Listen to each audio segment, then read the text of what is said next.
Buongiorno ragazzi, cominciamo un nuovo ciclo di video lezioni di storia che ha come macro titolo L'età di Filippo II. Filippo II, re di Spagna, che come sicuramente avete imparato, avete studiato già, come sicuramente avete imparato dalle lezioni precedenti, diventa re di Spagna nel 1554 all'atto dell'abdicazione di suo padre Carlo V. Carlo V divide l'impero in due, Filippo II ottiene la maggioranza, la maggior parte dei possedimenti di Carlo V. Quindi, attenzione, non soltanto la Spagna vera e propria, bensì le sue colonie americane, il tesoro americano di oro, di argento, delle miniere che man mano si venivano scoprendo nel centro e nel Sud America, colonie americane che ovviamente si ingrandiscono sempre di più durante il regno di Carlo V, sempre più spagnoli si trasferiscono in Sud America per colonizzare, per occupare sempre più terre, ma anche possedimenti spagnoli in Europa molto importanti, quali le ricchissime Fiandre, corrispondenti più o meno agli attuali Belgio e Olanda, e poi anche il Ducato di Milano, quindi Milano, sia le Fiandre sia la Lombardia erano regioni molto ricche, tra le più ricche economicamente d'Europa, poi anche il Regno di Napoli, di Sicilia e anche la Sardegna e anche alcuni possedimenti al confine tra Francia e Spagna come la Franca Contea, quindi un impero molto molto vasto. Se ci aggiungete che nel 1571 la Spagna ingloberà anche le Filippine come propria colonia, capite che in realtà il regno di Filippo II è un vero e proprio impero con territori spesso non confinanti l'uno con l'altro, che eh, presentano quindi dei grossi problemi di controllo e di comunicazione territori che si trovano in vari paesi del mondo. Nel 1559 viene anche firmata con la Francia la pace di Cateau-Cambrésis, di cui noi abbiamo già parlato parlando di Carlo V e dei suoi immediati successori, appunto anche Filippo II. Come abbiamo già accennato con la pace di Cateau-Cambrésis, adesso lo approfondiamo il concetto, la Spagna di fatto domina in maniera diretta oppure indiretta tutta l'Italia, quindi non vi è più un'egemonia, sia pure parziale, di parte francese. A partire dalla metà del Cinquecento l'egemonia spagnola sull'Italia è molto forte e durerà per ben 2 secoli. La Spagna perderà i possedimenti spagnoli, perderà i possedimenti in Italia soltanto nel 1713, quindi dopo diciamo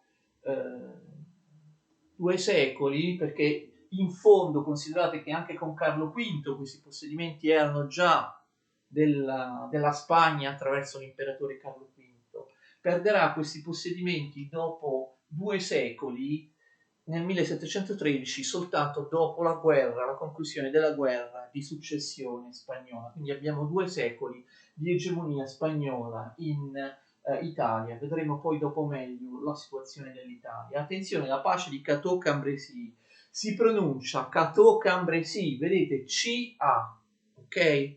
Non si pronuncia come alcuni fanno Chateau-Cambrésis. Io avevo una simpaticissima professoressa di italiano con cui dividevo una classe molto tempo fa che pronunciava sempre Chateau-Cambrésis.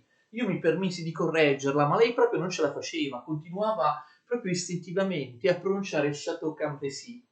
Ora io mi permetto di, se fanno qualche errore, magari su appunto in merito in merito a luoghi geografici di interesse storico, mi permetto di correggere le professoresse di italiano o tanti altri. Sono naturalmente anche contento se qualcuno corregge me quando sbaglio, io rimedio all'errore.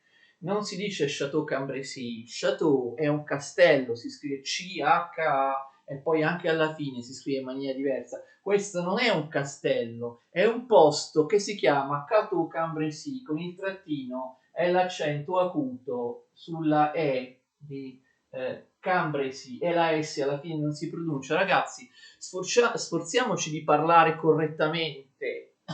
Non dico di parlare nel senso proprio di saper parlare le lingue, ma almeno di pronunciarle in maniera corretta, almeno la fonetica, perché questa è anche una forma di correttezza, di rigore, anche di rispetto nei confronti delle lingue diverse dall'italiano. Quindi Cateau Cambrésis. Allora, il regno di Filippo II, o meglio l'impero di Filippo II, ha delle caratteristiche che poi si riveleranno dei problemi molto gravi, soprattutto soprattutto poi nel secolo successivo, nel 600. Abbiamo detto la stessa smisurata estensione dell'impero di Filippo II impedisce un controllo efficace da parte della capitale, da parte del governo, da parte del sovrano. Un impero molto molto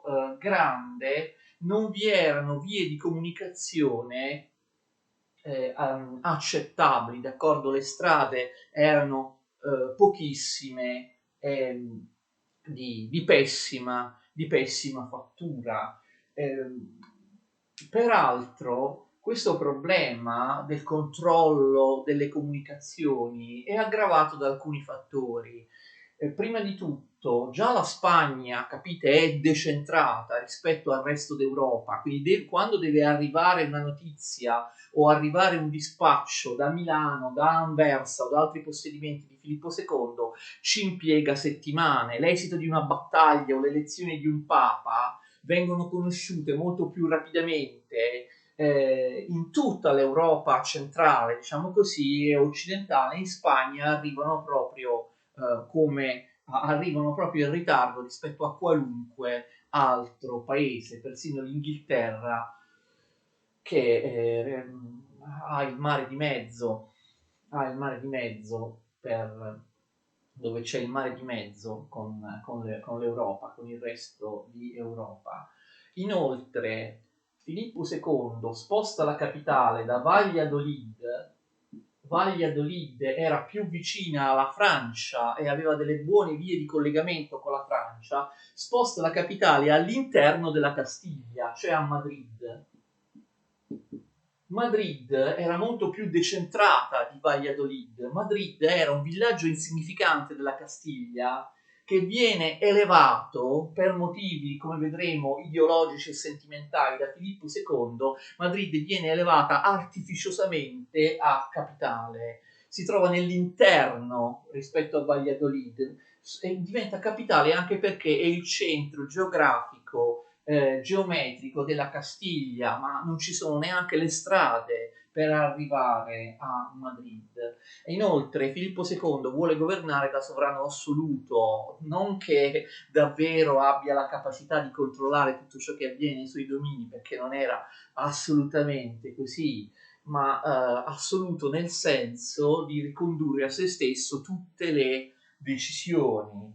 E questo non gli giovò perché era assolutamente impossibile controllare, abbiamo visto, una serie di territori così diversi, così lontani tra di loro. L'immagine di Filippo II, soprattutto come viene fuori dalla storiografia ottocentesca, è l'immagine di un sovrano sommerso da carte, sommerso dalla burocrazia, che passava la maggior parte della giornata a leggere, a scrivere dispacci, a leggere e scrivere lettere che riguardavano tutta l'immensa superficie del suo impero, e quindi vuole governare in maniera assoluta, un assolutismo regio, un forte accentramento, ma non ci sono le vie di comunicazione rendere omogenee in qualche modo, per controllare,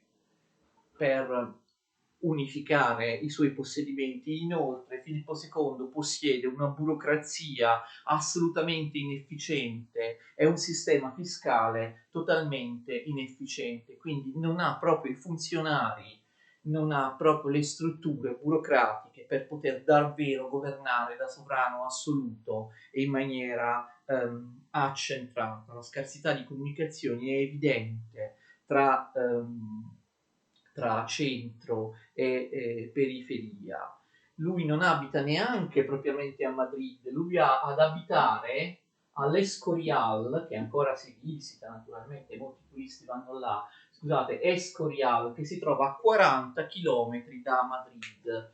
Perché si trova lì il Palazzo Reale, la corte di Filippo II? Perché l'Escorial è un posto peraltro tetro, che è a metà strada tra un monastero e un cimitero. Infatti all'Escorial ci sono le tombe di tutti i re precedenti Filippo II, dei vari re di Spagna e comunque di molti dei suoi antenati. Quindi un posto, rispetto ad altri palazzi europei, proprio nel mezzo del deserto della meseta castigliana, un posto proprio isolato e anche tetro, lugubre, piuttosto triste, un convento cimitero.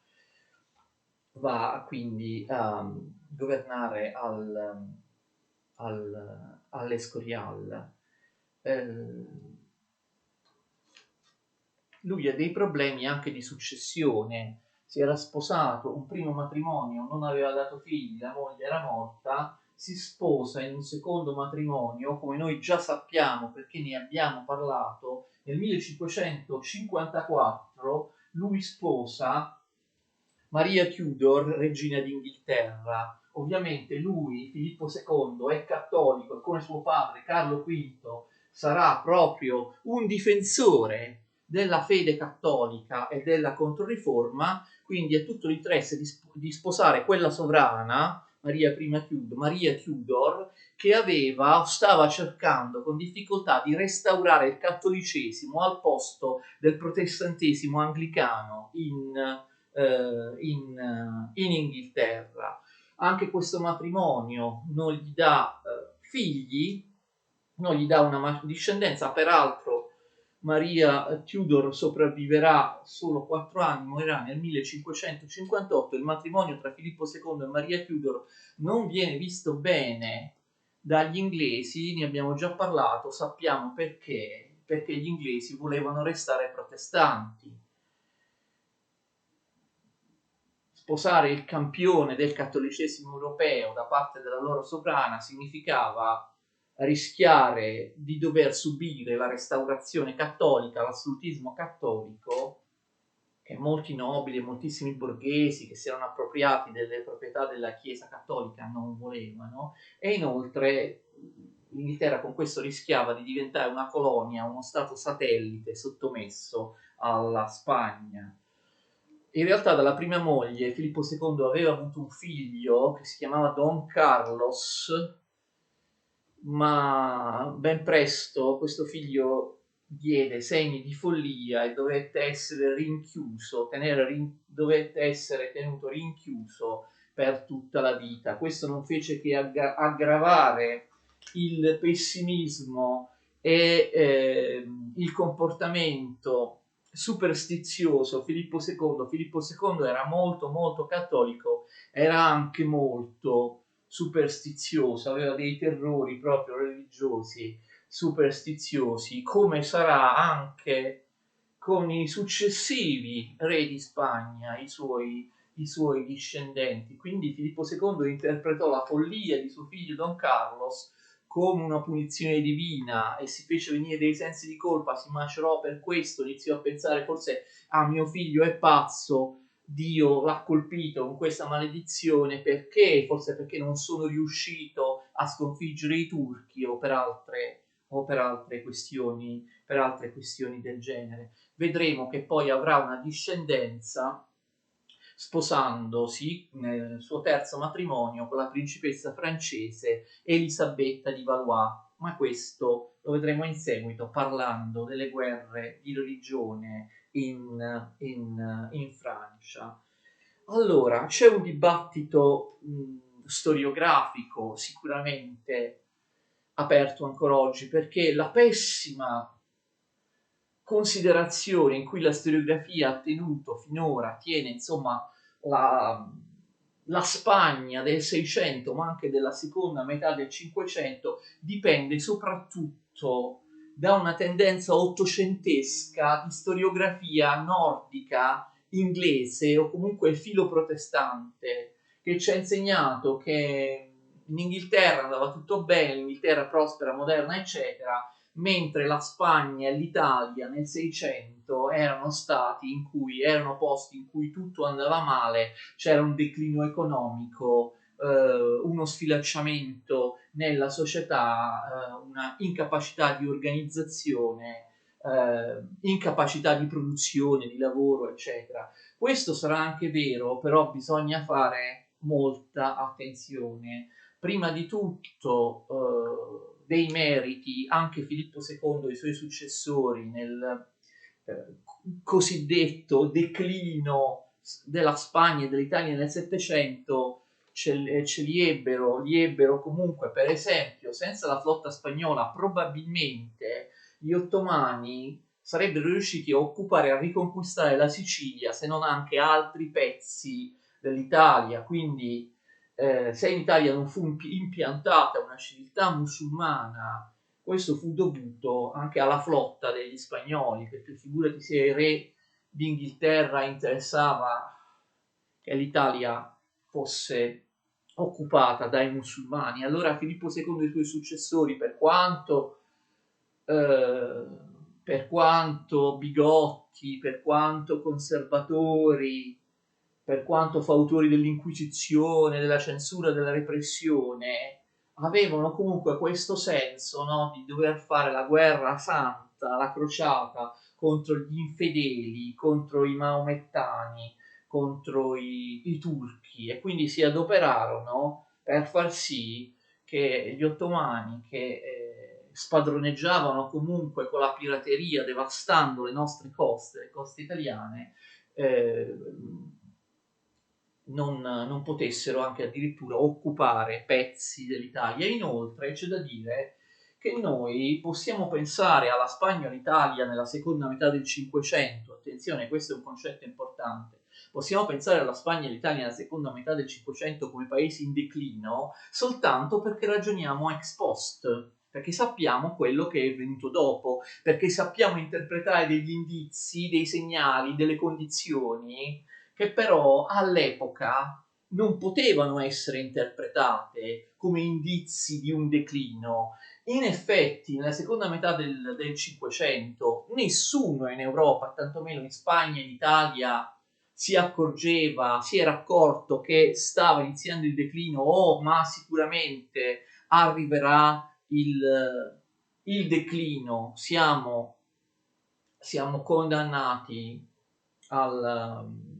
all'arretratezza, al crollo economico e politico e sociale. L'Italia e la Spagna, nella seconda metà dell'Ottocento, erano ancora paesi molto ricchi. Vi ho ricordato tutto l'oro e l'argento che arriva dal centro e dal Sud America in Spagna, e quindi noi, siccome ovviamente abbiamo degli strumenti di interpretazione dell'economia e della società che all'epoca erano impensabili, noi, analizzando la situazione nella seconda metà del Cinquecento, traiamo la conclusione giusta che la potenza della Spagna era una potenza di carta pronta a crollare. Vi erano già i segni del crollo, ma il crollo arriverà nel pieno Seicento, non nella seconda metà del Cinquecento. Tuttavia questi indizi del declino vi erano. Gli storici hanno chiaramente spiegato come i grandi imperi, troppo grandi, ipertrofici, elefantiaci, imperi cinquecenteschi come la Spagna, ma anche per esempio nell'Europa orientale la Polonia, erano destinati a disfarsi e essere superati, a subire l'aggressività di stati più piccoli, più organizzati e più efficienti, e anche protestanti e non cattolici, come per esempio l'Olanda e l'Inghilterra nei confronti della Spagna, oppure la Svezia, che diventerà la nuova potenza surclassando il grandissimo impero polacco. Quindi imperi troppo vasti come l'impero spagnolo di Filippo II, oppure vedremo anche la storia e il declino della Polonia nell'Europa orientale, troppo vasti, poco organizzati, senza un personale amministrativo efficiente e con un'economia feudale arretrata, declinante. Infatti la Spagna non era assolutamente un paese che avesse attività industriali, tranne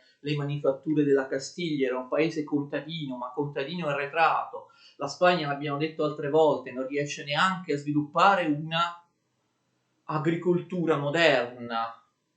La Spagna vive soprattutto di allevamento, di buoi e soprattutto di pecore. Ricordate il potere della Mesta, dell'associazione degli allevatori castigliani. L'allevamento allo stato brado, che viene poi esportato anche nelle colonie americane, è uno dei metodi più primitivi di conduzione economica, d'accordo, di sfruttamento della, della terra. I nobili spagnoli preferiscono vivere di rendita. I nobili spagnoli molto spesso sono piccoli nobili, improduttivi, fannulloni, si chiamano hidalgos. Ce ne sono più di 100.000 e non tutti erano ricchi, moltissimi erano nobili spezzentati, nobili estremamente poveri che consideravano il lavoro, per una questione ideologica, una forma di disonore, volevano essere mantenuti dalle rendite, ovviamente dai privilegi feudali. La loro unica idea era fare la guerra, era il potere militare, l'onore stava nell'essere un buon cavaliere, nel saper fare la guerra, nell'eroismo, nel coraggio in guerra, cioè vivevano ancora dominati da questi valori militari, dal miraggio della Reconquista, ma la Reconquista era finita. Certo, c'erano da combattere i musulmani in un altro teatro di guerra, nel Mediterraneo. Quindi la seconda metà del Cinquecento la Spagna è priva di borghesia, ci sono pochissimi borghesi, pochissimi imprenditori, pochissimi mercanti, non c'è una protoindustria moderna, non c'è neanche una agricoltura, non c'è neanche un'agricoltura moderna, a differenza dei piccoli nobili inglesi che nello stesso periodo, forse per etica protestante, ci sono questioni anche ideologiche, di mentalità, i nobili inglesi nello stesso periodo si mettevano al lavoro nelle loro proprietà terriere, selezionavano le migliori sementi, facevano le recinzioni, le enclosures, le vedremo in seguito, avevano una mentalità che poi si approfondì molto nel 600, ma c'è già nella seconda metà del 500, con una sovrana moderna e spregiudicata quale Elisabetta I, che vedremo in seguito. Per esempio i nobili inglesi avevano una mentalità e una prassi molto diversa da questi hidalgos castigliani. Si mettevano a lavorare, trasformarono la conduzione della terra in una conduzione individualistica, privatistica, capitalistica, orientata al profitto. Invece questi hidalgos e in generale i nobili proprietari terrieri spagnoli cosa facevano? Le loro ricchezze certo non le investivano in attività produttive, le sperperavano per mostrare lo sfarzo, le utilizzavano per organizzare tornei, per organizzare ricevimenti, per organizzare battute di caccia, d'accordo? Questo facevano. Abbiamo già visto che quando non potevano fare la guerra vera, facevano la guerra finta, puntando la spada contro il toro. Da qui nasce la corrida, ma ne abbiamo già parlato. La corrida prima si faceva con il cavaliere nobile a cavallo che puntava la spada contro il toro, è soltanto a partire dal 700 che il torero è a piedi e non è a cavallo. Ne abbiamo già detto forse la motivazione. Quindi questi Hidalgos erano assolutamente improduttivi, c'era un altissimo numero di preti e suore, di conventi, spesso di ordini contemplativi che dovevano essere mantenuti, ok? E quindi l'unica soluzione era alzare le tasse, questo avvenne soprattutto nei domini di Filippo II, vedremo, la fiscalità molto alta in Italia provocò anche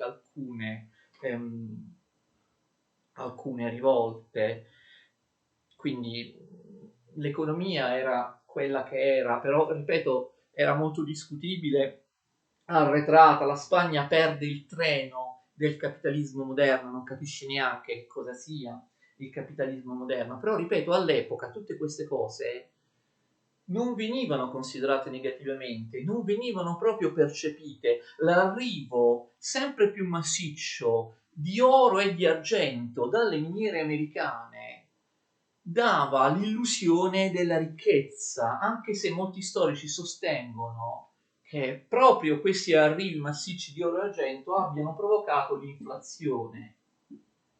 Non vi è alcuna certezza sulle motivazioni di questo flagello secolare per l'economia spagnola, andò avanti per tantissimo tempo l'inflazione indistruttibile che comincia nel 500 ma andrà avanti anche per i secoli, lungo i secoli successivi.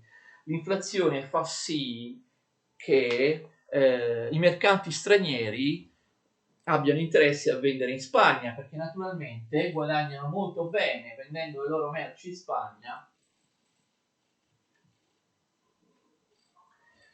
guadagnano molto bene, vengono pagati molto perché l'inflazione fa aumentare il prezzo delle merci in Spagna. La Spagna poi non è minimamente in grado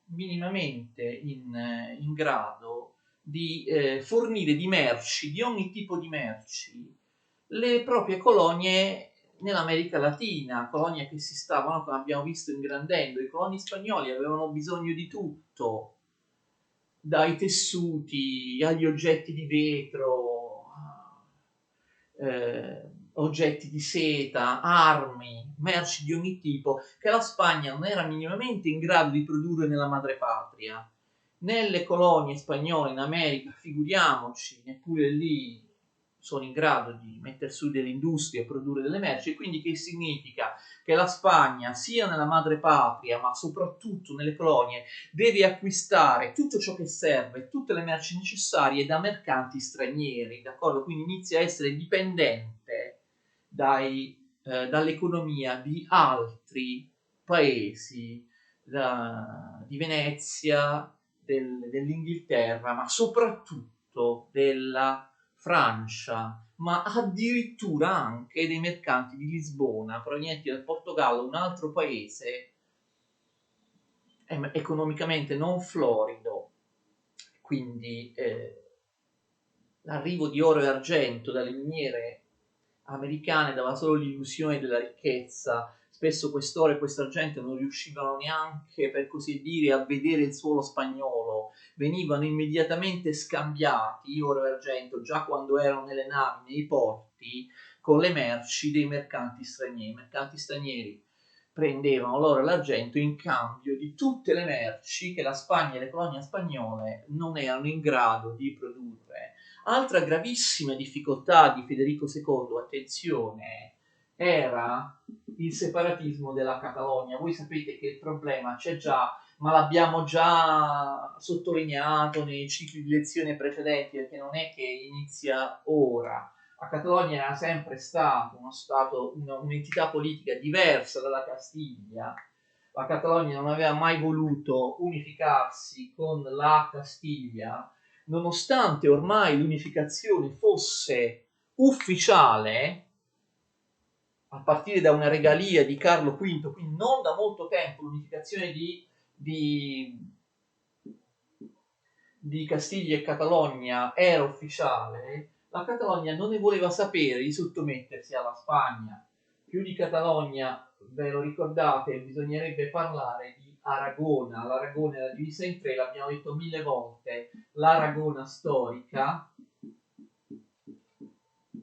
la Valencia, scusate se sbaglio a scrivere, l'Aragona storica, la Valenza e appunto la Catalogna. Quindi più che Catalogna dobbiamo dire Aragona, perché amministrativamente si chiamava Aragona, però in realtà nella seconda metà del Cinquecento l'Aragona vera e propria, territorio popolo agricolo, e la Valenza perdono importanza a favore della Catalogna. Comunque quindi l'Aragona si considerava uno stato indipendente dalla Castiglia e Filippo II, come i suoi successori almeno fino all'inizio del Settecento, non riuscirono in nessun modo a sottomettere realmente l'Aragona. L'Aragona faceva parte della Spagna, ma si comportava totalmente come uno stato indipendente.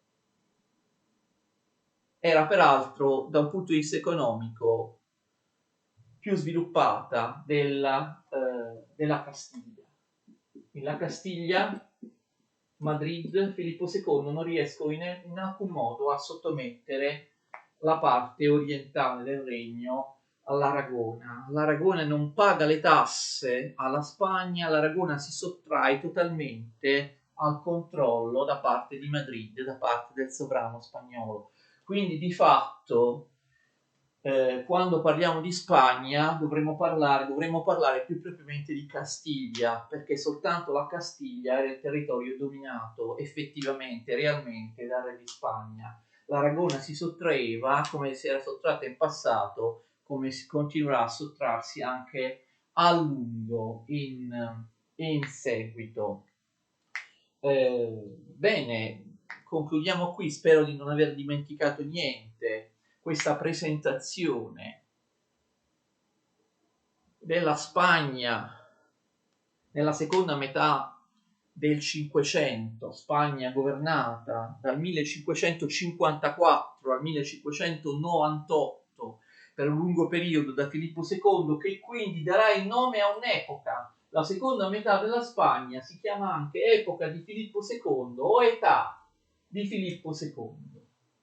Nella prossima lezione ci soffermeremo particolareggiatamente sull'Italia, sulla situazione dell'Italia, come abbiamo detto, dominata dalla Spagna, dominata da Filippo II. Poi nelle lezioni successive parleremo delle tante guerre di Filippo II, guerre dispendiose, guerre spesso inutili. Vi erano guerre che Filippo II non poteva evitare, come quella contro i turchi nel Mediterraneo, ma guerre che avrebbe potuto sicuramente evitare, come il suo intromettersi nella guerra civile in Francia, oppure l'inutile guerra di repressione nei confronti degli indipendentisti olandesi. Con l'Olanda ci si poteva mettere d'accordo, bastava concedere un po' di autonomia e le Fiandre olandesi sarebbero rimaste all'interno della Spagna, oppure la guerra con quella che risulterà la sua più grande rivale di Filippo II, a sorpresa Elisabetta I d'Inghilterra. L'Inghilterra è un paese che fino ad allora non aveva contato assolutamente niente, che solo con Elisabetta I inizia a diventare un paese di una certa potenza. Tutte queste guerre, come vedremo in seguito, peggioreranno ancor più la situazione della Spagna, saranno guerre molto molto dispendiose e renderanno esausta l'economia. Peraltro la primitività del sistema fiscale della Spagna, abbiamo visto, non vi era un buon sistema fiscale, il re non era minimamente in grado di esigere e di prelevare le tasse in maniera razionale, fa sì che per finanziare le guerre o qualunque altra cosa Filippo II usi ancora il vecchio metodo di farsi prestare soldi dalle banche, dai banchieri, li spende, non è in grado di restituirli e dichiara bancarotta. Abbiamo le famose 6 bancarotte spagnole tra la fine del 500 e e il 600, le famose 6 bancarotte spagnole, delle quali le prime 3 vengono causate appunto nella seconda metà del 500 da Filippo II, che prende i soldi in prestito dai banchieri genovesi oppure dai banchieri delle Fiandre che vi ricordo è un territorio che gli appartiene, banchieri di Anversa soprattutto, non può restituire questi soldi, dichiara bancarotta e questi poveri banchieri falliscono, non avranno più indietro i prestiti che hanno erogato al sovrano di Spagna. E tutte e 3 le bancarotte spagnole di Filippo II, guarda caso, avvengono in coincidenza con una delle sue guerre, quindi ho spese fortissime, spese militari, spese per affrontare queste guerre che davvero stremeranno la Spagna, queste guerre, senza far ottenere alla Spagna nulla di concreto, nulla di utile, nulla di conveniente. Alla prossima.